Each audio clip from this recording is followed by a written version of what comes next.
Okay चलो तेवढा बघ थोडासा फोन ठीक ठाक रहेगा। ओके नोट्स आ गए सबके पास है ना। तो नोट्स ये आपके स्टडी के लिए है, इसका मतलब ये नहीं है कि क्वेश्चंस नोट्स में से ही आएंगे, एग्जाम में भी नोट्स में से सब कुछ आएगा ऐसा नहीं है। आपके पास दो नोट्स है, एक ये और दूसरा क्लास की तरफ से दिया हुआ है ना। तो notes are for preparation and studies, ठीक है। मैं लाइन टू लाइन नोट्स में से नहीं पढ़ूंगा, वो भी दूसरा पॉइंट क्लियर कर देता हूँ। बाकी क्लास की तरह हम लोग टाइम पास नहीं करते हैं। अगर मैं नोट्स में से पढ़ा तो फिर पढ़ाने का फायदा क्या है ना। तो आप नोट्स से भी पढ़ सकते हैं, मेरी क्या जरूरत है, सही है। तो आज हम लोग inertial frames non inertial frames से स्टार्ट करेंगे और आगे बढ़ेंगे, ठीक है। लॉज ऑफ मोशन चल रहा है हमारा लेसन। अच्छा कल का वो एक पॉइंट था, वो एक बार फटाफट से याद कर लेते हैं। न्यूटन के तीनों लॉ और उसके एडवांटेजेस या क्या बोल सकते हैं हम लोग उसके इम्पोर्टेंस, ठीक है। तो सबसे पहले what are three Newton's laws of motion, फटाफट से याद करो। फर्स्ट लॉ क्या है, Newton's laws of motion. First law, for every action there is, अच्छा क्या है, हाँ थर्ड है। तो फर्स्ट क्या है, लॉ ऑफ इनर्शिया। क्या है statement, object that is at rest will remain at rest, object moving will remain moving। so अगर किसी ऑब्जेक्ट को एक्सेलरेट करना है तो आपको क्या चाहिए, फोर्स चाहिए। अगर फोर्स नहीं है तो क्या होगा, object remains unaccelerated. Object remains unaccelerated. Unaccelerated का मतलब क्या है, रेस्ट या यूनिफॉर्म मोशन। याद रखो अनएक्सेलरेटेड, एक्सेलरेशन जीरो, इसका मतलब है एक तो रेस्ट या तो यूनिफॉर्म मोशन, ठीक है। कई बार हमारे दिमाग में क्या आता है, अगर एक्सेलरेशन जीरो मतलब ऑब्जेक्ट रेस्ट पे। This is not the only case, दो केसेस है ना, दोनों केसेस याद रखो। If acceleration is zero it means either object is at rest और it is in uniform motion. Uniform motion मतलब क्या, what is constant, velocity is constant। uniform motion means velocity is constant। velocity constant का मतलब क्या है, speed और उसका direction, speed और उसका डायरेक्शन दोनों कांस्टेंट, ठीक है। क्लियर है ये पॉइंट, आगे बढ़ते हैं। तो ये हो गया न्यूटन का फर्स्ट लॉ। सेकंड लॉ क्या है,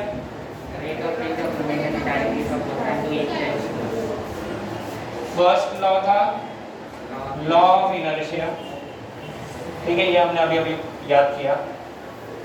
सेकेंड लॉ है जिसमें हमें बताया गया कि force is equal to rate of change of linear momentum. Linear momentum is a vector quantity which is defined by this second law. Newton ने सोचा कि मोशन जो है वो इस क्वांटिटी लीनियर मोमेंटम पे डिपेंड करती है and he defined this momentum.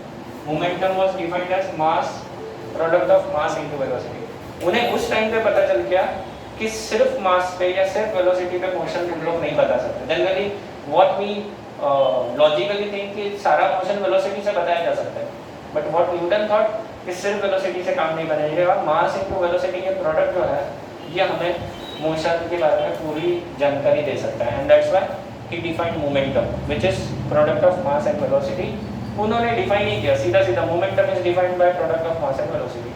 बताता क्या है, किसी भी ऑब्जेक्ट अगर वो मूव कर रहा है तो उसके अंदर मोशन कितना कंटेंट है वो इससे पता चलता है, या उस मोशन से कितना इम्पैक्ट होगा वो हमें इससे पता चलता है ना।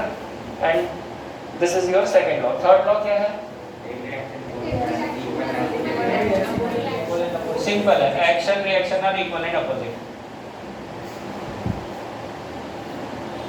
Equal and opposite, action or reaction equal and opposite। What is action and reaction? Action and reaction are forces। Action reaction क्या है, forces है ना। And they act on two different bodies। ये हमने उसके इम्पोर्टेंस में पढ़ा था, ठीक है। तो एक एक लॉ का इम्पोर्टेंस देख लेते हैं। फर्स्ट लॉ हमें बताता है कि रेस्ट और मोशन ये इक्विवेलेंट है ना। और दूसरी चीज क्या बताता है, inertia, concept of inertia first law से पता चलता है। तो इनर्शिया मतलब क्या है, it is the tendency of body to remain in its state of motion. What is state of motion? State of motion कौन से होते हैं? Rest and uniform motion are states of motion, है ना? Rest and uniform motion are state of motion. और ये दोनों ही case के लिए फोर्स की कोई जरूरत नहीं है, लेकिन स्टेट ऑफ मोशन में चेंज लाना है तो फोर्स चाहिए। ये हमें फर्स्ट लॉ बताता है, ठीक है? तो फर्स्ट लॉ जो है वो फोर्स को इंट्रोड्यूस कर रहा है। सेकेंड लॉ फोर्स कितना है उसको मैथमेटिकली बता रहा है, और थर्ड लॉ बता रहा है कि जब भी फोर्स प्रेजेंट होगा वो एक्शन रिएक्शन पेयर में होगा, जोड़ी में होगा। फोर्स जोड़ियों में प्रेजेंट होगा, ठीक है? और वो भी जोड़ियों में होते हुए भी वो कैंसिल क्यों नहीं कर रहे? क्योंकि दो अलग अलग बॉडी का है, तो वो उनका नेट इफेक्ट कैंसिल नहीं होता है। एक्शन रिएक्शन पेयर अलग अलग ऑब्जेक्ट पे लगता है, एंड दैट्स व्हाई उसका नेट इफेक्ट जीरो नहीं होता है, ठीक है? तो ये हमें लॉज ऑफ मोशन और उसके इम्पोर्टेंस, वो लॉ से हमें क्या सीखने मिलता है, तो ये यहाँ पर हमने डिस्कस किया था। उसके बाद यहाँ पर इनर्शिया से ही ये जो न्यूटन के लॉ है इनके कुछ लिमिटेशंस भी है, ये एडवांटेजेस तो है, इम्पोर्टेंस भी है, इसके लिमिटेशंस भी है, ठीक है? अपने बुक में दिया हुआ है लिमिटेशंस। तो इसके लिमिटेशन ऐसा है कि ये हर जगह एप्लीकेबल नहीं है। देखो, फिजिक्स का लॉ है तो व्हाट वी एक्सपेक्ट, लॉ है तो वो यूनिवर्सल होना चाहिए, हर जगह सही होना चाहिए, और न्यूटन के सारे लॉ ऑलमोस्ट हर जगह सही है, ठीक है? और इससे ही हम लोग इस लेसन में जो भी टेक्निक्स पढ़ेंगे, ठीक है, हम लोग जो भी मैथमेटिकल टेक्निक्स पढ़ते हैं to find acceleration, to find cause of motion of different object, हम लोग वो सारा न्यूटन के लॉ के बेस पर ही स्टडी करते हैं, इस लेसन में भी और पूरे दोनों सारे। बट ये जो लॉ है ये नॉन इनर्शियल फ्रेम्स में इनवैलिड हो जाता है, ठीक है? मैं इसका एग्जांपल दूंगा। So these laws are not valid in non inertial frames, ठीक है? ये लो वहां पर गड़बड़ा जाएगा, कैसे वो मैं उसका एग्जांपल देता हूँ, ठीक है? पहले हम लोग बुक में से पढ़ लेते हैं, फिर इसका एग्जांपल देता हूँ हमको, ठीक है? तो ये इंपॉर्टेंट लिमिटेशन है, सबसे बड़ा लिमिटेशन है।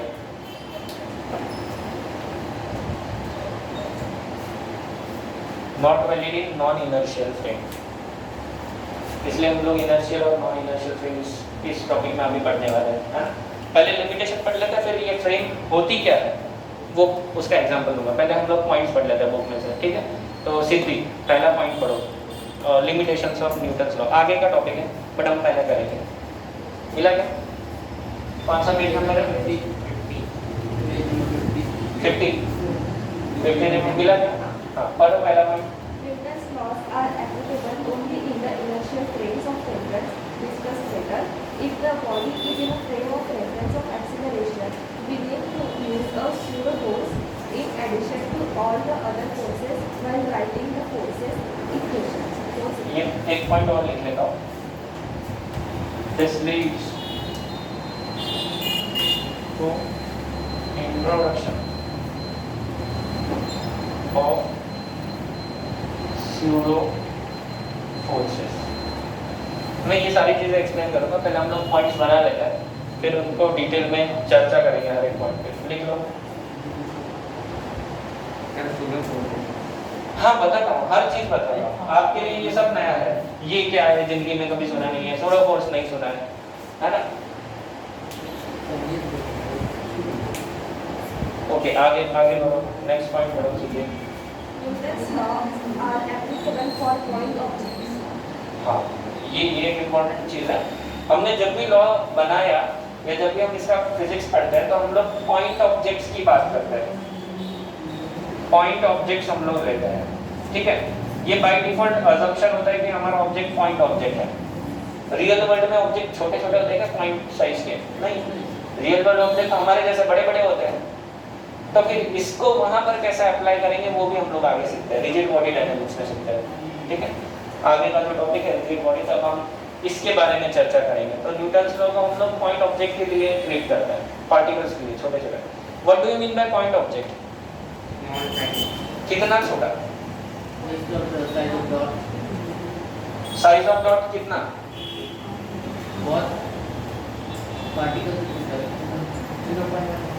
0.110 क्या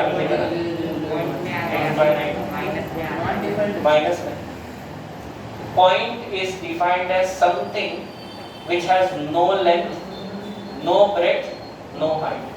तो वॉल्यूम कितना? Point is something which has no length, no breadth, no height. कुछ भी नहीं है, लेंथ ब्रेथ हाइट ही नहीं है, मतलब उसको कोई सिग्निफिकेंस नहीं है, वो सिर्फ हमें लोकेशन बताता है। तो हम लोग यहाँ पर पॉइंट ऑब्जेक्ट्स की बात करते हैं, है ना? अब फिजिक्स में पॉइंट ऑब्जेक्ट कैसे लेंगे फिर, जिसको लेंथ ब्रेथ हाइट ही नहीं, तो फिर उसका स्टडी कैसे करेंगे, है ना?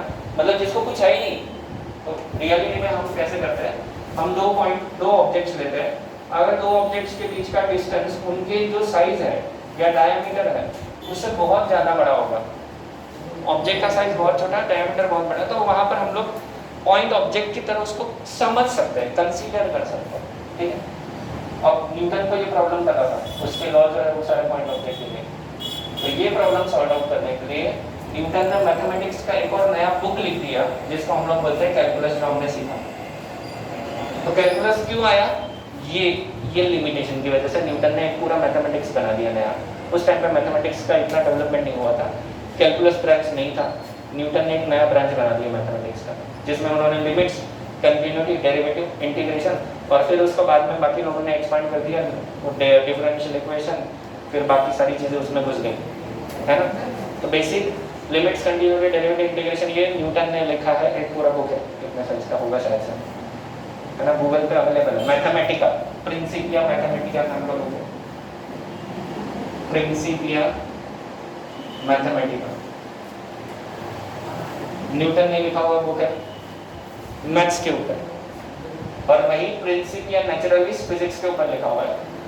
ऑप्टिक्स नाम का बुक लाइट के ऊपर लिखा हुआ है, एक ही इंसान ने इतना सारा स्टडी किया, सोचो, है ना? और स्टडी किया मतलब इतना सारा रिसर्च किया, नया ढूंढा ना, कहीं से पढ़ा नहीं है, पूरा नया बनाया है। तो क्यों बनाया? जो मैकेनिक्स उन्होंने पॉइंट ऑब्जेक्ट के लिए दिया, उसी को बड़े बड़े ऑब्जेक्ट्स के लिए कैसे लगाएंगे, उसके ऊपर पूरा बुक लिख दिया, है ना? तो उसके लिए मैथ्स चाहिए था, मैथ्स नहीं था उस टाइम पे, तो मैथ्स को भी खुद ही इन्वेंट कर दिया, है क्या नहीं भाई? और वही हम लोगों ने पढ़ा, है ना? हमने डेरिवेटिव, इंटीग्रेशन पढ़ा, मैंने आपको बस इंट्रोडक्शन कराया। जब मैथ्स में पढ़ोगे कैलकुलस, जो आपका मैथ्स का पार्ट 2 का बुक होता है ना, वो 90% कैलकुलस होता है, 90 या 95% पूरा एक बुक आपका 12th का जो है पार्ट 2 मैथ्स, वो कैलकुलस होता है, ठीक है? उसमें आप कैलकुलस ही पढ़ते हैं। और क्यों पढ़ते हैं? क्योंकि ये जो हमारा फिजिक्स है वो बहुत ज़्यादा कैलकुलस बेस्ड है, और ये उस टाइम पे उन्होंने 16th सेंचुरी की बात है, यहाँ पर महाराज हमारे ब्रिटिशों को और उन लोगों को भगा रहे थे, उस टाइम पे कौन कौन था, मुगलों को मार रहे थे, यहाँ पर ये कैलकुलस इन्वेंट हो रहा था, है ना? सही है ना? इतना ज़बरदस्त काम चल रहा है, सोचो, ठीक है? तो ये हो गया पॉइंट ऑब्जेक्ट के बारे में। नेक्स्ट पॉइंट पढ़ो क्या है? Newton's laws are applicable to rigid bodies. A body is said to be rigid if the relative distances between its particles do not change for any falling force. हाँ, ये rigid body क्या होता है? तो ऐसी बॉडी जिसका shape size change ना हो जाए फोर्स लगाने से, जैसे कि मैंने मुक्का मारा और ये बेंड, दीवार बेंड हो गई, तो ये रिजिड नहीं है। मैं मुक्का मारूंगा, दीवार बेंड होगी क्या? मतलब ये क्या है?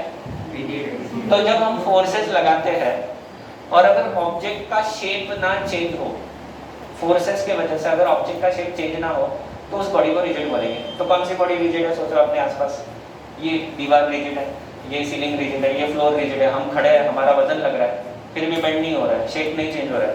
शेप चेंज ना होना मतलब क्या? इसका शेप अगर चेंज नहीं हो रहा है, तो यहाँ का पार्टिकल, यहाँ के पार्टिकल का डिस्टेंस क्या है? फिक्स है।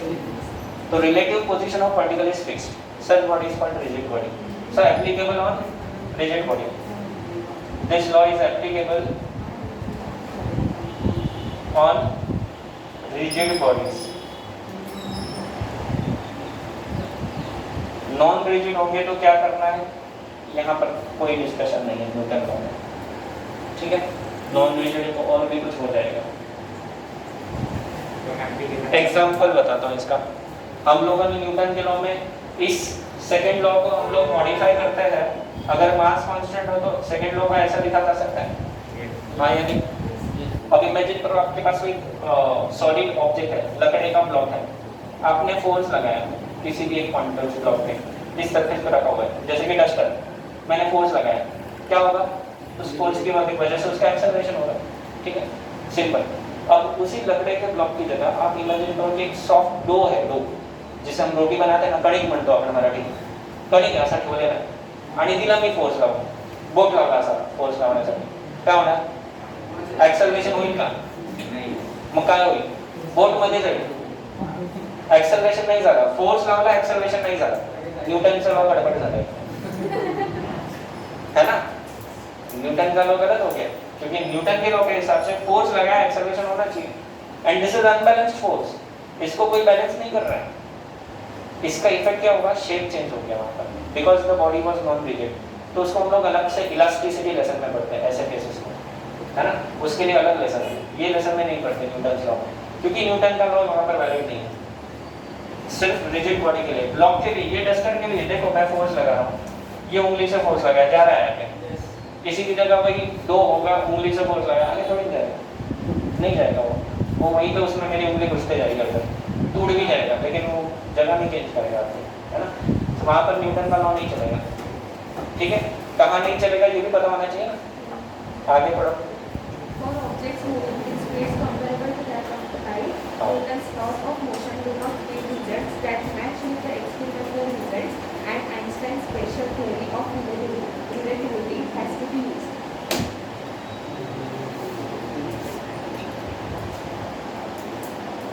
Newton's law can be used in non-relativistic case. Relativity, theory of relativity सभी ने नाम सुना हुआ है, पॉपुलर है बहुत, है ना, नाम सभी ने सुना है, पता किसी को नहीं है, नाम सभी ने सुना है, तो नहीं ऐसा नहीं है, आइंस्टाइन को पता था ऐसे, जिसने लिखा उसको तो पता रहेगा, और उतना भी डिफिकल्ट नहीं है, जब तक मैंने नहीं पढ़ा था मुझे लगता था काहीतरी अवघड काहीतरी प्रकार है, but it is easy. General theory difficult है क्योंकि मैंने अभी तक पढ़ी नहीं, ठीक है। तो नॉन रिलेटिविस्टिक केस का मतलब क्या होता है? जब ऑब्जेक्ट लाइट की स्पीड के कंपैरेबल स्पीड से चलने लगे, when objects move at speeds comparable to speed of light, ठीक है, then the case is studied using special theory of relativity. Theory of relativity से पढ़ते हैं, वहां पर जो हमने फॉर्मूला यहाँ पर पढ़े, जो मैंने मोमेंटम का ये फॉर्मूला दिया, ये फॉर्मूला वहां पर चेंज हो जाता है, मोमेंटम जैसा यहाँ पर है वैसा वहां पर नहीं रहता है, वहां पर फॉर्मूला ही चेंज होगा, मोमेंटम का चेंज हो गया तो फोर्स का भी फॉर्मूला चेंज हो जाता है, ठीक है। मेरे घर में वो फॉर्मूला लगा हुआ है पेज पे, तो मुझे याद नहीं है, वो लर्न करने के लिए लगाया था, अभी तक लर्न नहीं हुआ है, तो वो फॉर्मूला है फोर्स के लिए, रिलेटिविस्टिक फोर्स के लिए, है ना, बड़ा सा फॉर्मूला, इतना बड़ा है। सो नॉन रिलेटिविस्टिक केस है जहाँ पर ऑर्डिनरी स्पीड, हमारी लाइफ में हम लोग कभी भी मूव करते हैं तो टॉप स्पीड कितना, ह्यूमन कितना टॉप स्पीड पे जा सकता है? 8 मैक, उससे ज़्यादा नहीं, है ना।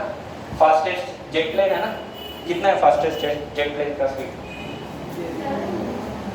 करो गूगल करो, फास्टेस्ट स्पीड कितना है, करो गूगल करो, चेक करो, what is the fastest speed attend by human. हम लोगों ने कितना स्पीड में ट्रैवल किया है, कर लो गूगल कर लो।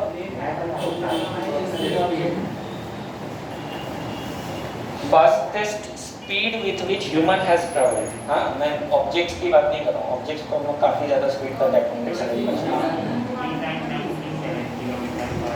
कितना है? 0.7 ना, इतना किलोमीटर पर आवर, ये बहुत ज्यादा है। किसका स्पीड है ये किसका स्पीड है? अच्छा सैटेलाइट का स्पीड है, मैं वही बोला, ठीक है, सैटेलाइट में ह्यूमन रह सकता है, बट ये स्पेस के अंदर स्पीड हो गया। अर्थ पे स्पीड निकालना तो फास्टेस्ट जेट प्लेन का स्पीड ढूंढो, ये भी कम ही है। लाइट का स्पीड बताओ कितना?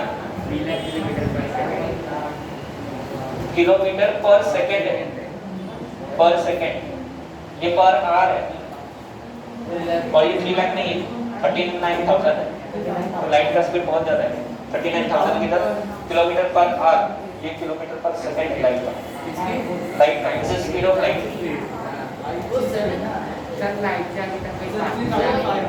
हाँ क्या फास्टेस्ट जेट की स्पीड है 3500 किलोमीटर पर आवर। मेरे ख्याल से ये 8 मैक के अराउंड है, 8 मैक। मैक पता है ना, Mach number, it's the speed of sound. 1 Mach is speed of sound 330 metre per second, उसका 8 टाइम्स ये स्पीड होता है, ठीक है। सो 8 मैक मेरे ख्याल से फास्टेस्ट जेट प्लेन जो उड़ता है 8 मैक से उड़ता है, और अर्थ का राउंड जो है वो मेरे ख्याल से कुछ 1-1.5 घंटे में अर्थ का एक राउंड कंप्लीट कर लेता है वो जेट प्लेन, इतना फास्ट उड़ता है। अर्थ का एक सर्कल कंप्लीट कर लेता है 1-1.5 घंटे में, सोचो। और still that speed is much smaller than speed of light, है ना। इवन अगर आप सैटेलाइट में जाओगे, सैटेलाइट का स्पीड काफी ज्यादा होता है जेट प्लेन से भी, इतना स्पीड है। ये जेट प्लेन का स्पीड है, ये सैटेलाइट का स्पीड है, and still it is much smaller than speed of light. इसीलिए ऑर्डिनरी केसेस में हम लोग अपने डे टू डे लाइफ में तो ऑब्वियस है इसको भी टच नहीं करते हैं। हमारे जो फास्टेस्ट बुलेट ट्रेन है वो 500-600 किलोमीटर पर आवर चलती, 500 kilometre per hour top speed होती। तो हमारे डे टू डे लाइफ में हम कभी भी इतना ज्यादा स्पीड में नहीं चलने वाले हैं। यस सुयश, काय सांगितलं मी, आपल्या लाईफ मध्ये आपण कधी पण एवढ्या हाय स्पीड वर जात नाही, एवढा पण नाही जात, हे तर खूप जास्त आहे। and that's why we don't feel the relativistic effects. Relativistic effect काय है? Let me give you an example. If this object moves at speed of light, its mass will increase to infinity. जसं जसं आपण याचा speed वाढवत जाऊ, मास वाढत जाणार, it will become heavier and heavier. Length छोटी होत जाणार. So these effects can be observed at high speeds only. एवढ्या हाई स्पीड्स वर ऑब्जर्व करता येतं। ऑब्वियस बात है कि हम लोग इतना हाई स्पीड पर कोई भी एक्सपेरिमेंट भी नहीं करते जनरली, और हमारे डे टू डे लाइफ में इतनी हाई स्पीड्स नहीं होती है। That's why we don't feel the relativistic effect, ठीक है। अभी आपने एक न्यूज़ सुना था, रिसेंट आया था, लाइगो ऑब्जर्वेटरी ने पहला ग्रेविटेशनल वेव डिटेक्ट किया, ऐसा कुछ सुना था क्या? लाइगो ऑब्जर्वेटरी के बारे में सुना है? LIGO नहीं सुना तो पहले गूगल कर लेना आफ्टर क्लास, फिर इसका कभी तो किसी तो क्लास में मैं बताऊंगा, ठीक है। एनीवेज, तो ये सारा रिलेटिविस्टिक इफेक्ट है, फिजिक्स काफी एडवांस हो चुका है, ये सारे हम लोग नहीं करते। Newtonian mechanics is the base of physics, और ये पूरा ओल्ड एज मैथमेटिक्स है, ओल्ड एज फिजिक्स है, बहुत पुराना, 600 कितना 16वीं सदी 17वीं सदी का, तो बहुत पुराना पढ़ रहे हैं हम लोग फिजिक्स, ठीक है। हो गए शायद से, है ना सारे, एक बाकी है, ओके बोलो। Objects having atomic or molecular sizes cannot be explained using Newton's laws of motion, and quantum mechanics has been used. हाँ, small scale, या फिर you can say quantum scale, quantum scale mechanics can't be explained.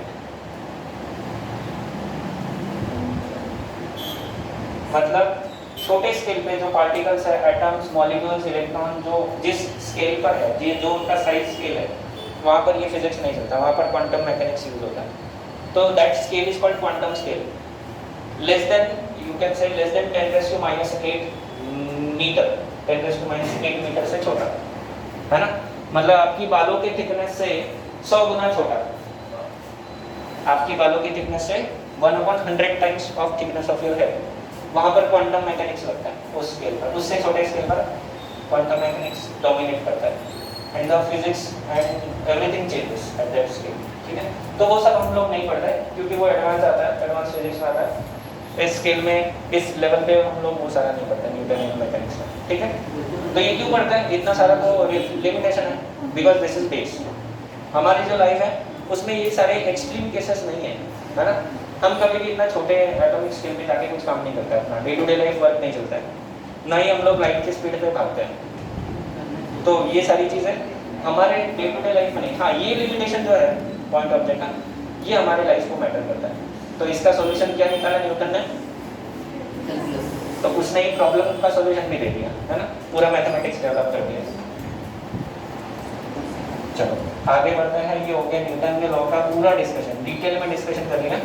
यहाँ पर जो major limitation है जो Newton को ही sort out करना था वो ये था, ये और ये वाला। इसके लिए तो मैथमेटिक्स दे दिया, खत्म हो गया ये प्रॉब्लम भी। इसको हम लोग डिटेल में चर्चा करेंगे कि नॉन इनर्शियल फ्रेम क्या है और इनर्शियल फ्रेम क्या है और सूडो फोर्स क्या है ना। क्योंकि न्यूटन के लॉ बहुत ही यूजफुल है, उसके टेक्निक से हम लोग बहुत सारा फिजिक्स आसानी से पढ़ सकते हैं, है ना। So we are very comfortable in using Newton's law, and that's why जहाँ पर न्यूटन का लॉ नहीं चल रहा है उस जगह पे उस लॉ को कैसे सेट करें, तो वो टेक्निक्स हम लोग यहाँ पर पढ़ते हैं, ठीक है। Inertial frames and non inertial frames. तो पहले एक बार फ्रेम्स क्या है वो बता देता हूँ, मैंने शायद से बताया भी था पिछले क्लास में। Frame of reference, what is frame of reference? Simple है, जहाँ पर से ऑब्जर्वर किसी इवेंट को ऑब्जर्व कर रहा है उसको हम लोग फ्रेम ऑफ रेफरेंस बोलेंगे। लेट अस से वो रोड है, रोड से एक बाइक वाला जा रहा है हेलमेट पहन के, मैं यहाँ से देख रहा हूँ उसको, ये मेरा फ्रेम ऑफ रेफरेंस हो गया। कहाँ पर मैं जहाँ खड़ा हूँ दैट इज ओरिजिन, इसको एक्स ले लो, इसको वाई ले लो, इसको जेड ले लो। वो बंदा इस डायरेक्शन में जा रहा था, वो इस डायरेक्शन में मूव कर रहा है, तो मैंने उसका पूरा मोशन डिस्क्राइब कर दिया, मैं उसका स्पीड बता सकता हूँ, सब कैलकुलेट कर सकते हैं अगर आपके पास फ्रेम ऑफ रेफरेंस है तो। मेरे लिए वो मूव कर रहा था because I was in this frame, है ना। तो frame of reference is the, you can से it is the coordinate system, it is the coordinate system, मतलब एक्स वाई जेड जो भी हम लोग यूज करते हैं, है ना, इन विच the observer is located, observer is situated at the origin। Generally हम लोग ऑब्जर्वर को ओरिजिन पे बिठा देते हैं जिससे अननेसेसरी मैथमेटिकल कॉम्प्लिकेशन ना आए, है ना। हमें मैथमेटिक्स तो करना है लेकिन इजीएस्ट मैथमेटिक्स करना है, इसलिए हम लोग ऑब्जर्वर को भी ओरिजिन पे बिठा देते हैं,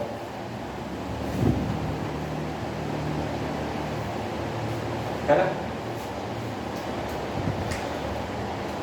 और इस फ्रेम ऑफ रेफरेंस के दो टाइप्स हैं,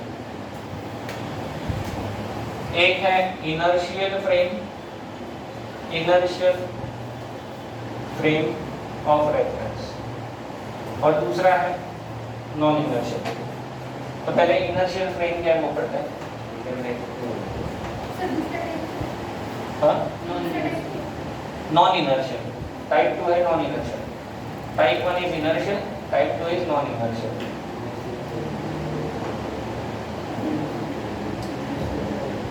पहला है इनर्शियल फ्रेम ऑफ रेफरेंस, दूसरा है non inertial frame of reference.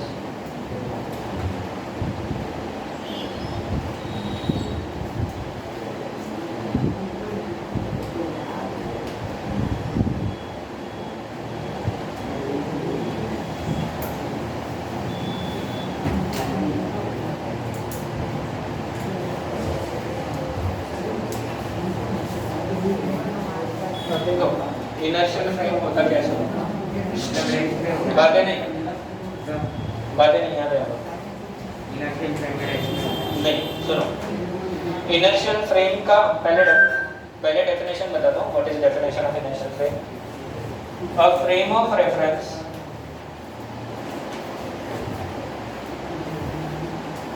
in which Newton's first law is valid या फिर applicable is valid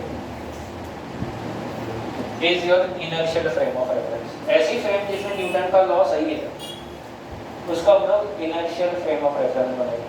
तो नॉन इनर्शियल क्या? जहाँ पर न्यूटन का फर्स्ट लॉ गलत हो जाएगा, सिंपल है, यही डेफिनेशन है इसका, है ना।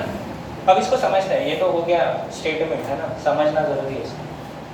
तो कौन सी ऐसी फ्रेम है जहाँ पर न्यूटन के लॉ वैलिड होंगे? तो कौन सी ऐसी फ्रेम है जहाँ न्यूटन के लॉ वैलिड होंगे? A frame which is at rest or moving with uniform speed is also an inertial frame of reference। ठीक है, and we approximate earth to be inertial frame of reference. हम लोग ऐसा approximate consider कर लेते हैं कि हमारी अर्थ ये इनर्शियल फ्रेम है और वो रेस्ट पे है, ऐसा हम लोग अज्यूम कर लेते हैं फिजिक्स के लिए। And that's why we can consider any frame that is connected to earth is also inertial. जैसे कि ये classroom, we consider this classroom as inertial frame of reference. इस क्लासरूम में न्यूटन के लॉज वैलिड है। इस क्लासरूम में आप कोई भी एक्सपेरिमेंट करो, जैसे कि ये डस्टर को फोर्स लगाया, तो फोर्स लगाने से उसमें एक्सेलरेशन आएगा। न्यूटन का first law, second law, third law सारे वैलिड है यहाँ पर।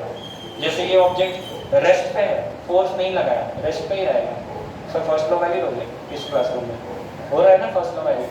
तो ये क्लासरूम हमारा क्या है, इनर्शियल फ्रेम ऑफ रेफरेंस है ना।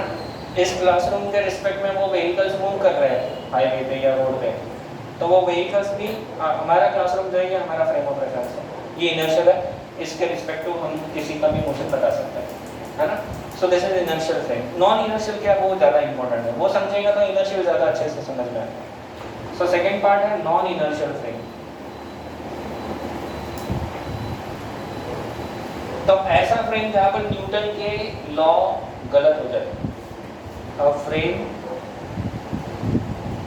where frame of reference where Newton's laws are not valid or Newton's first law is not valid. First law is not valid. Newton का फर्स्ट लॉ गलत हो जाए, लॉ ऑफ इनर्शिया गलत हो जाए, ऐसे फ्रेम को हम लोग बोलते हैं non inertial frame of reference. ठीक है, इसका एग्जांपल दूंगा मैं आपको। इसका एग्जांपल के लिए क्या करें वो सोच में देखेंगे।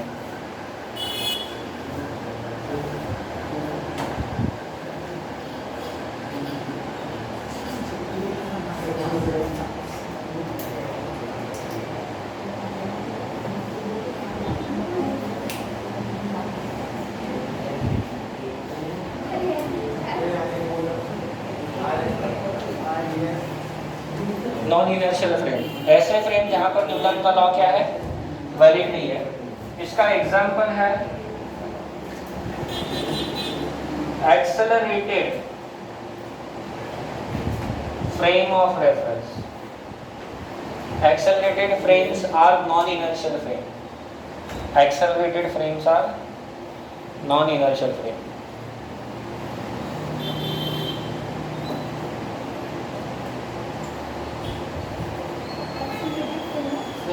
एक्सेलरेटेड फ्रेम ऑफ रेफरेंस यानी कि ट्रेन पे बैठे हो और वहाँ पे फ्रेम ऑफ रेफरेंस बदल रहा है। नहीं, बताता हूँ मैं उसका एग्जांपल बताता हूँ, रुक जाओ। एक्सेलरेटेड फ्रेम्स, एक्सपेरिमेंट से बताता हूँ। एक्सपेरिमेंट कुड बी डेंजरस, आप लोगों को हार्म हो सकता है, अपनी सेफ्टी खुद करें। एक्सपेरिमेंट कुड बी डेंजरस, ये टूट सकता है, मैंने इसको बांधा हुआ है एक थ्रेड से जो किसी भी अच्छे ब्रांड का नहीं है, टूट सकता है कभी। तो खतरे के लिए सब तैयार रहो, कुछ भी हो सकता है किसी के भी साथ, ठीक है। अब इसका मोशन मेरे फ्रेम ऑफ रेफरेंस में आपको देखना है, मतलब मैं एक कोऑर्डिनेट सिस्टम हूँ, ऐसे सोचना है, y एक्सिस ले लो, x एक्सिस, z एक्सिस जो लेना ले लो। ये अभी मेरा फ्रेम ऑफ रेफरेंस वेस्ट पे है। लुक एट दिस ऑब्जेक्ट, ये सीधा खड़ा हुआ है, इस पे फोर्सेस कौन से लग रहे हैं, टेंशन। दो फोर्सेस है, नीचे mg, ऊपर टेंशन, दोनों है, और कोई फोर्स नहीं है। एयर रेजिस्टेंस भूल जाओ, फॉरगेट अबाउट एयर रेजिस्टेंस, ठीक है। ये छोटा है, इस पे एयर रेजिस्टेंस बहुत ज़्यादा नहीं लगेगा।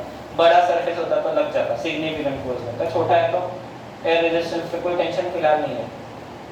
तो अब ये दोनों फोर्सेस बैलेंस है, इस पर नेट फोर्स 0 लग रहा है। लेटर से मेरा हाथ भी सपोज रेस्ट पे है, हाथ मूव करता है क्योंकि हमारे मसल जो है वो थोड़ा बहुत ऑसिलेट करते हैं, जिसकी वजह से ये मूव कर रहा है थोड़ा बहुत।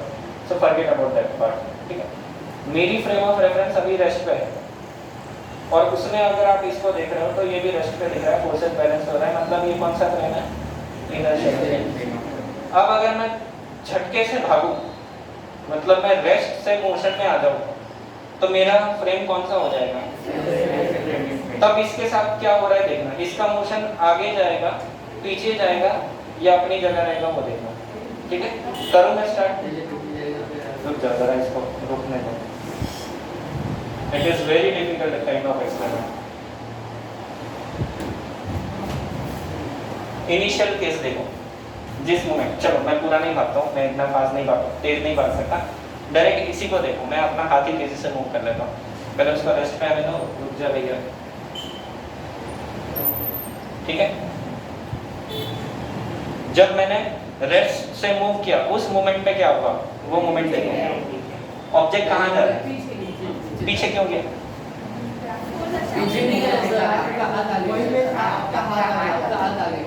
मतलब फिजिक्स के हिसाब से, न्यूटन के लॉ के हिसाब से जाएंगे तो इस फ्रेम में आप यहाँ पर बैठ के जब सोचोगे तो ये पीछे जा रहा है। जब ये फ्रेम मेरा एक्सेलरेट हो रहा है, ये फ्रेम ले लो, इसको ओरिजिन ले लो, तो ये मेरे फ्रेम में पीछे जा रहा है। क्या इस पे कोई पीछे की तरफ फोर्स था? बिना फोर्स के एक्सेलरेशन हुआ, ये पीछे गया ना, रेस्ट पे था, ये पीछे चलने लगा, बिना फोर्स के एक्सेलरेशन हुआ। इस फ्रेम में बैठ के देख रहे हो तो इस फ्रेम के साथ क्या हुआ वो हमें नहीं पता, इस फ्रेम के अंदर देख रहे हो तो आपको ये चीज पीछे मूव होते दिख रही है। मतलब यहाँ पर न्यूटन का लॉ के हिसाब से ऑब्जेक्ट ने बिना फोर्स के मूव नहीं करना चाहिए था, बट ये मूव कर रहे हैं। मतलब न्यूटन का लॉ क्या हो गया? गलत हो गया, न्यूटन का लॉ फेल हो गया। F equal to ma, second law भी फेल हो गया। F इक्वल टू ma, बिना फोर्स के एक्सेलरेट हो रहा है, मतलब कुछ तो गड़बड़ है। न्यूटन के सेकेंड लॉ में गड़बड़ है, इनर्शियल फ्रेम में सही है, नॉन इनर्शियल फ्रेम में गलत है। तो ये गड़बड़ को सुधारने के लिए नहीं, एक्चुअली न्यूटन का लॉ बहुत पावरफुल है, हमारा मैथमेटिक्स और फिजिक्स का स्टडी बहुत आसान हो जाता है इस लॉ से।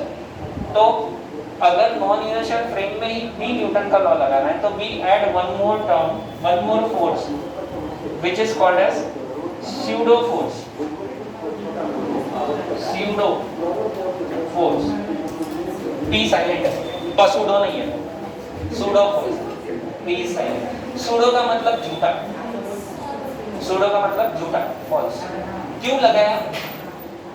अगर ये लगा देंगे इस केस में, देखो जब ये एक्सेलरेट कर रहा है, अगर मैं एक और फोर्स बता दूं पीछे की तरफ, तो मैं मेरे न्यूटन के सारे इक्वेशन, सारा लॉ जो भी हमने मैथमेटिक्स पढ़ा है न्यूटन के तरफ से, जो उन्होंने डेवलप किया था, वो सारा यूज कर सकते हैं, सब कुछ वैलिड हो जाएगा।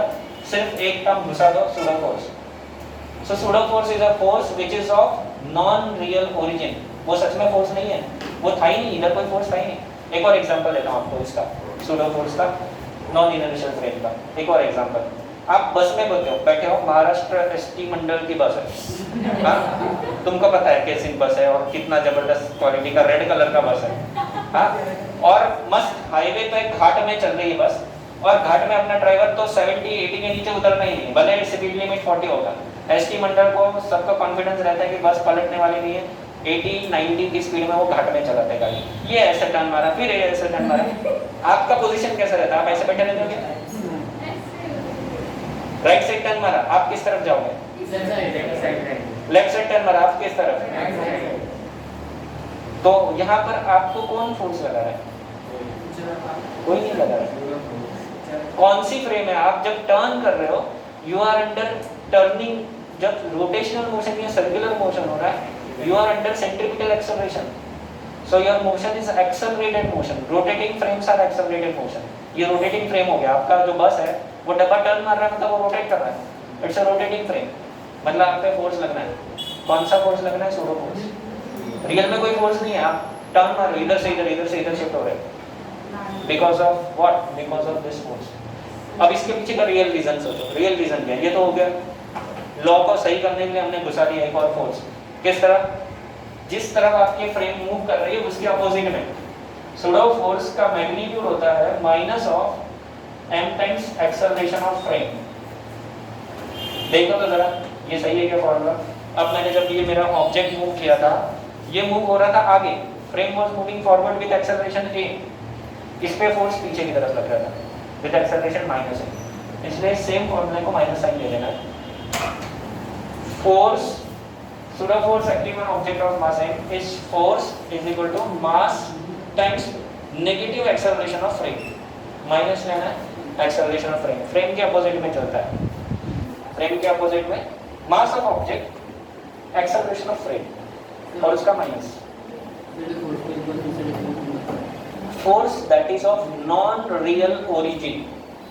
A force that has non-real origin is pseudo force. ठीक है, ऐसा फोर्स जिसकी कोई रियल ओरिजिन नहीं है. हर फोर्स का कोई ओरिजिन होता है. मैं बता पाऊँ ये चीज क्या है. ग्रेविटेशनल फोर्स का ओरिजिन क्या है? अर्थ. अर्थ से ग्रेविटेशनल फोर्स, मास से ग्रेविटेशनल फोर्स आ रहा है. ठीक है, ये रस्सी में टेंशन आ रहा है, इस टेंशन का ओरिजिन क्या है? रस्सी में टेंशन आ रहा है, ओरिजिन क्या है? मेरा हाथ नहीं है. इसके अंदर मॉलिक्यूलर फोर्सेस है, मॉलिक्यूल्स है, बॉन्ड्स है. जब मैं खींच रहा हूँ वो बॉन्ड्स दूर जा रहे हैं, बॉन्ड लेंथ बढ़ रहा है. सो इलेक्ट्रोस्टैटिक फोर्स है यहाँ पर, इलेक्ट्रोमैग्नेटिक फोर्स है यहाँ पर, which is the origin of this tension force. Her force का एक ओरिजिन होता है. ठीक है, जो भी फोर्स है वो कहीं ना कहीं से आता है, किसी ओरिजिन से आता है. चार नेचर में फंडामेंटल फोर्सेस है. How many forces are there? 4 forces.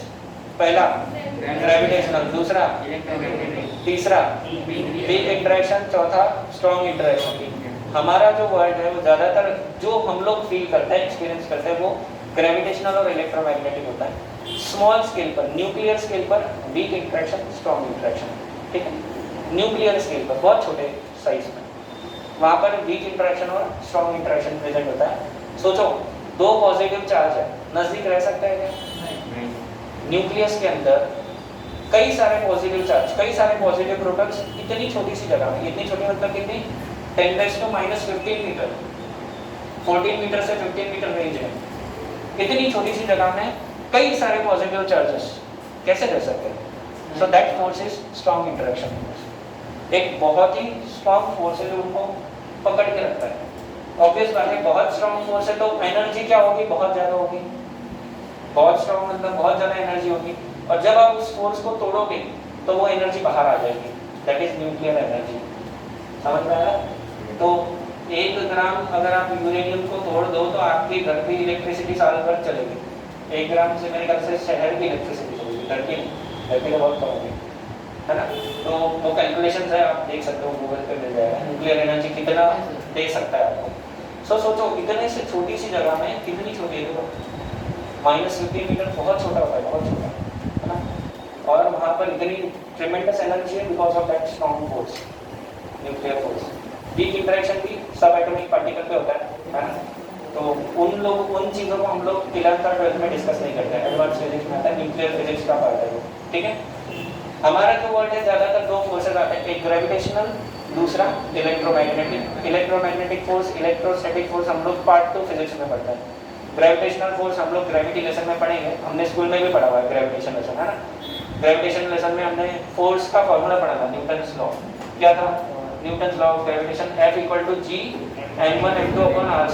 तो कोई भी 2 ऑब्जेक्ट में मास है तो उनमें ग्रेविटेशनल फोर्स होना है, but the force is very weak force है. ठीक है, gravitational force is very weak force compare to electromagnetic force, है ना. अगर मुझ पर चार्ज है, मुझ पर और इस पर चार्ज है, तो हम लोग एक दूसरे को सिग्निफिकेंट फोर्स लगाएंगे. हमें अभी हम दोनों में मास है, फिर भी मैं अपनी जगह हूँ, वो अपनी जगह है. फोर्स बहुत वीक है compare to force between me and earth. उसका और अर्थ का फोर्स काफ़ी ज़्यादा है, और हम दोनों में जो आपस में फोर्स है वो काफ़ी कम है बिकॉज हमारा मास कम है. तो ग्रेविटेशनल फोर्स सिग्निफिकेंट कहाँ होता है? जब बहुत हेवी ऑब्जेक्ट्स हो, लाइक प्लैनेट्स, मून, स्टार्स. इनके केस में ग्रेविटेशनल फोर्स सिग्निफिकेंट होता है. ऑर्डिनरी मासेस, हमारे जैसे मासेस, ग्रेविटेशनल फोर्स है बहुत कम है.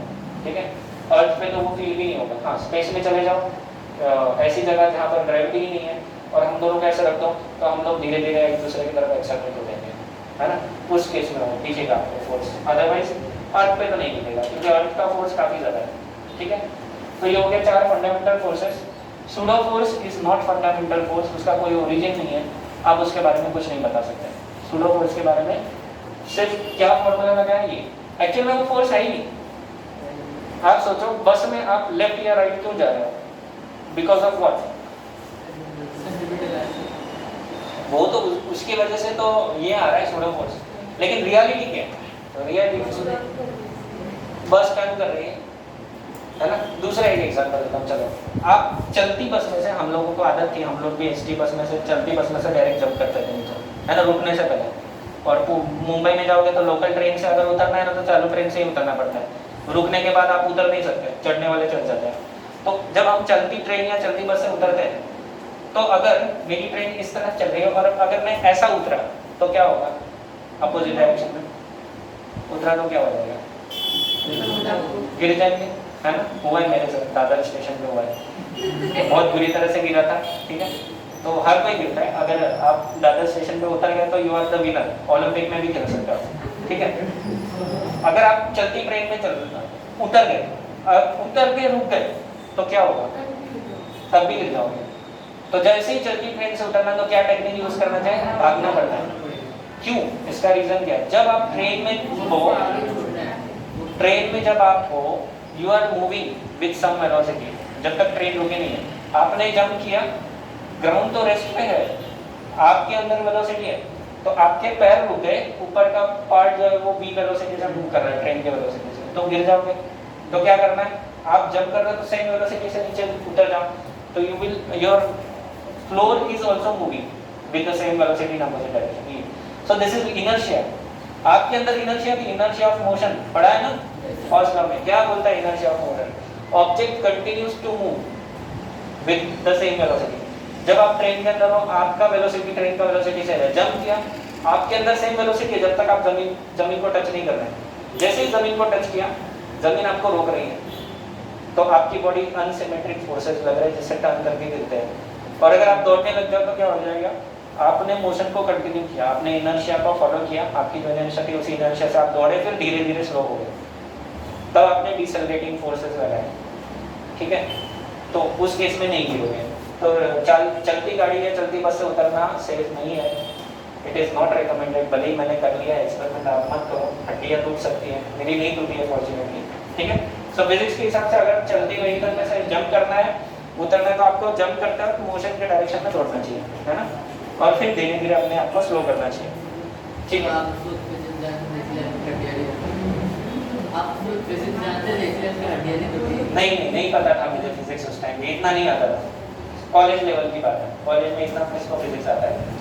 आपको भी नहीं आएगा, वैसे मैंने पढ़ा दिया फिर कोई भूल जाएगा, है ना। तो एक्सेलरेटेड फ्रेम्स जब भी होगी तब सूडो फोर्सेस लगते हैं। Such frames are non inertial frame, rotating frames are also non inertial, accelerating frames are also non inertial, ठीक है। कोई फ्रेम रोटेट कर रही है, कोई टर्न ले रही है, बस सोचो बस रुकी हुई है और अचानक से चल गई, तो किस तरह फोर्स लगता है? पीछे। बस एकदम 80 की स्पीड से चल रही है, अचानक सामने बैल आ गया, गाय आ गई, अपने यहाँ होता है ना, अचानक से गाय आ जाती है, अचानक से कुत्ता आ जाता है, और अपने ड्राइवर भी एकदम जोरदार रहता है, फुल ब्रेक मारता है, फिर क्या होता है? बस रुकती है। हम लोगों के साथ क्या होता है? हम लोग ऐसे आगे गिर जाते हैं। तो हम पे कोई फोर्स नहीं लगा, बट हम एक्सेलरेट हो गए। So why this happens? हम चलती बस में है, बस सडनली रुक गई, हम लोग गिरते हैं, because of what? Inertia. Reason क्या है? Inertia is the reason, but उसको एक्सप्लेन कैसे करेंगे? Mathematically, and that's why we add pseudo force. Inertia है, उसके वजह से हम लोग क्या हो रहा है, देखो जब बस चल रही है, लेट अस से बस 80 की स्पीड से चल रही है, 80 किलोमीटर पर आवर की स्पीड से चल रही है, सामने अचानक से गाय आने वाली है, बस 80 की स्पीड से चल रही है, आप बस के अंदर बैठे हो, व्हाट इज योर स्पीड? 80। आप बैठे हो बस में, कुछ पकड़ा हुआ नहीं, बस बैठे हो लास्ट की सीट पे, ठीक है। बस ने सडन ब्रेक लगाया, तो बस डिसेलरेट हो रही है, ठीक है, बस 80 से 0 पे आ रही है। आप जो हो, आप 80 से बैठे हुए हो अंदर, क्या हो जाएगा? Your body will try to continue to move with the same velocity, है ना। न्यूटन का अपना जो लॉ ऑफ इनर्शिया है वो क्या बोलता है? 80 की स्पीड से चल रहा है तो 80 की स्पीड से चलेगा जब तक कि कोई फोर्स ना लग जाए। आप पे कौन सा फोर्स? कोई फोर्स नहीं। आप बैठे हो मतलब फ्रिक्शन है इधर और सीट में, और वो फ्रिक्शन सफिशिएंट नहीं है ना। आपने कुछ पकड़ा नहीं है तो आप पर जो फ्रिक्शन है, friction is the only force, वो सफिशिएंट नहीं है, आप गिर जाते हैं। तो अगर फोर्स सफिशिएंट करना है तो क्या करो? साइड में पकड़ लो। जब अचानक ब्रेक लगाए, लेकिन अचानक ब्रेक लगाते तो अपने को पता कहाँ चलता है? जब तक गिर जाते हैं, है ना, तब तक तो गिर जाते हैं। सोचेंगे और पकड़ेंगे तब तक तो डायरेक्ट साष्टांग नमस्कार हो जाएगा। इसका लॉ ऑफ इनर्शिया का एक एक्सपेरिमेंट करके बताता हूँ। इसके लिए मुझे एकदम महंगा वाला फोन चाहिए। किसके पास महंगा वाला फोन है? वो ये दोनों नहीं यूज कर सकते, ये दोनों बिजी है। हाँ एकदम भारी वाला एप्पल पीपल है किसी के पास? ठीक है जाने दो, जो भी है आएगा महंगा फोन चलेगा। एक्सपेरिमेंट में आपका फोन डैमेज हो सकता है, टूट सकता है, क्या बात है? एकदम बेहतरीन फोन है, उसको पता है सर फिजिक्स के एक्सपेरिमेंट करने वाले, मतलब फोन की बलि चढ़ सकती है, फिर भी ओप्पो का है, अच्छा वाला फोन है। ठीक है फिजिक्स का एक्सपेरिमेंट करते ये दिख रहा है क्या सबको? उन वालों को नहीं दिखेगा। और हाइट चाहिए अपने, और हाइट चाहिए। फोन को मैं फेंकने वाला हूँ, हाइट से फेंकना पड़ेगा। अब दिखेगा क्या? हाँ दिख रहा है आपको। नहीं भारी वाला फोन चाहिए। स्क्रीन भी तो फूटनी चाहिए, वो नोकिया का क्या फेंकोगे तो भी नहीं फूटता है। नोकिया के फोन पे लॉ ऑफ फिजिक्स वैलिड नहीं है, न्यूटन लॉ वैलिड नहीं है नोकिया के फोन पे, है ना? इसलिए अपन ओप्पो का यूज करेंगे। चलो अभी मुझे ना एक पेपर चाहिए, मैं पेपर लेके आता हूँ। है क्या किसी के पास लूज पेपर चाहिए? फाड़ना नहीं है, लूज पेपर है क्या? फाड़ो मत, होगा तो दो, नहीं तो फिर मैं लेके आता हूँ। इधर बहुत बड़ा लूज है, फाड़ो ना, फाड़ो ना तो आए ना इधर आए ना।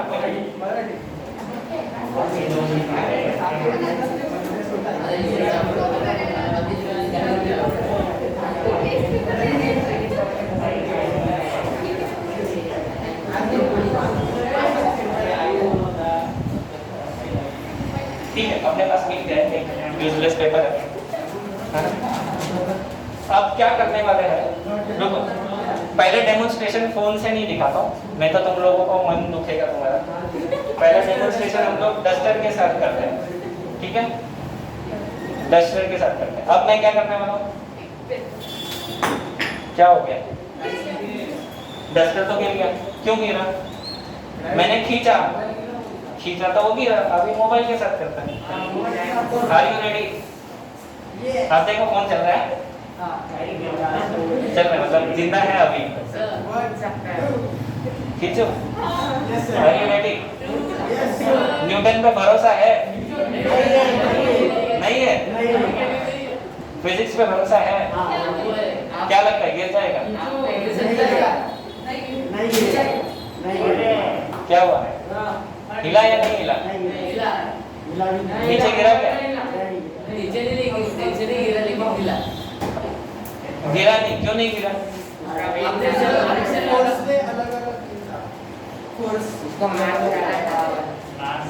लॉ ऑफ इनर्शिया है ना। स्कूल की टीचर ने ये सारे एक्सपेरिमेंट नहीं कराए तुमको? ये मैं तो छोटे बच्चों को मैंने एक्सपेरिमेंट कराए, हम लोग ऐसे कराते हैं।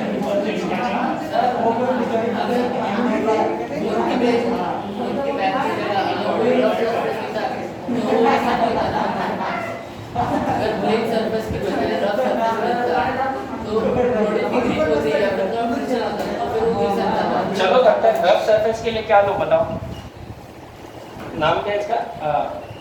श्रीराम का बोलना क्या है कि अगर मैं ये प्लेन सरफेस की जगह रफ सरफेस यूज करता तो फ्रिक्शन होता और फोन गिरता। ऑब्जेक्ट के लिए वो प्लेन सरफेस अच्छा ऑब्जेक्ट चिकना है ऐसा, थोड़ा सा इससे चिकना है। वही आता स्मूथ। हिंदी में बोला तो तुम लोग हंस रहे हो, है ना? जब क्लीन शेव करते हैं तो वो स्मूथ दिखता है ना, जैसे बोलता है चिकना है इधर इधर। मीनिंग वही है, मीनिंग वही है। तुम लोगों को हिंदी में बोला तो वो चीप लगता है, इंग्लिश में बोला हाँ स्मूथ। स्मूथ का मतलब है द सरफेस इज चिकना। ठीक है तो अब क्या श्रीराम का बोलना है कि रफ सरफेस चाहिए, तो हेलो ये रफ है क्या फिर? तो रफ सरफेस दे दो। कौन सा रफ सरफेस दो वो बताओ पहले, तुम लोग सोच लो कौन सा रफ सरफेस है। इन दोनों को डिस्टर्ब नहीं कर सकते, लेक्चर रिकॉर्ड हो रहा है, शूट हो रहा है। रफ सरफेस उसको श्रीराम को सोचने दो कौन सा रफ सरफेस है। We will do the same experiment with rough surface. हमने विचार नहीं किया। हाँ उसका बोलना है, श्रीराम का बोलना है मैंने डस्टर के साथ किया क्योंकि ये रफ सरफेस था, है ना? और ये स्मूथ था इसलिए ये गिरा नहीं, ऐसा उसका बोलना है। स्मूथ है वैसा नो डाउट, बट उसके वजह से वो गिरा नहीं, ऐसा नहीं है। मास रीजन था क्या? मास रीजन है। मास तो थोड़ा सा ज्यादा है, बहुत ज्यादा मास नहीं है, थोड़ा सा ज्यादा है। और कोई ऑब्जेक्ट लेके करता है एक्सपेरिमेंट? दे दो हाँ सर, पैक करके दो। बहुत ज़्यादा था। अगर अरे इनर्शिया रीजन है, वो इनर्शिया की वजह से ऑब्जेक्ट का टेंडेंसी होता है नेचुरली। हाँ ये हैवी है, चेक कर लो, नहीं तो बोलेगा कि भी नहीं है सर, छोड़ कर रहा है। ये है क्या? नहीं क्या है, आजकल फिजिक्स के सर पे किसी को भरोसा नहीं है। ये रोटेट होगा सर। ये काम हो जाएगा, ठीक है, एनीवेज रखते हैं इसको, ठीक है। अब ये रफ है क्या? Yes sir. नहीं है, इससे ये रफ है, ये चेक कर सो आप, ऐसे गाल में घिसो, किधर मजा आ रहा है वो समझ जाएगा आपको कौन सा रफ है कौन सा। So you can check it, rough है, हेवी भी है उससे, तो आपके दोनों पोस्टुलेट इसमें सेटिस्फाई हो रहे हैं। चेक करते हैं कि गिरता है नहीं, गिर गया तो देखो त्याच्यात काही महत्त्वाचं नाही ना, तुटला फुटला फिजिक्स एक्सपेरिमेंट है, experiments of physics are dangerous and injurious to health. देख लो, बीवेयर ऑफ डूइंग दैट, करो ऐसा भी हो जाए कि पेपर फट जाए, वो भी हो सकता है। हाँ सर। तो थोड़ा मैं दोनों हाथों से लगा, ठीक है, बीच में से लगा, फट गया तो फट गया, अपन दूसरा पेपर लगाएंगे। पेपर नहीं फटा, अच्छा अच्छा पेपर, क्या हुआ? उधर ही है, नहीं गिरा, आता पाडू पाडलं तर चालेल, नक्की फुटलं तुटलं तर मी भरून देणार। अब देखो, अब गिरा, क्या फर्क है दोनों एक्सपेरिमेंट में?